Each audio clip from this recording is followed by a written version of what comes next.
त्याला पराभूत करणं म्हणजे येड्या गबाळ्याचं काम नाहीये, पुण्यांदा सिद्ध झालं.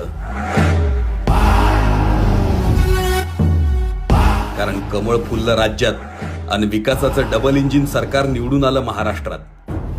कटकारस्थान रचणारे बाजार बुणगे अडगळीत पडले. नेत्यांचे नेते देवेंद्रजी पुन्हा आले. जनतेची साथ, लाडक्या बहिणीचा हात आणि भाचीने मामाला मत दिले. म्हणूनच विकासाचा विश्वास आणि हिंदुत्वाचा हुंकार करणारं सरकार पुन्हा सत्तेत आलं. भारतीय जनता पक्षासह महायुतीच्या घटक पक्षांचा कार्यकर्ता राबला. रक्ताचं पाणी पाणी करून निवडणुकीला सामोरा गेला. त्या कार्यकर्त्याचे पान आज फिटले. देवेंद्रजींच्या नेतृत्वात भाजप महायुतीला बहुमत मिळाले.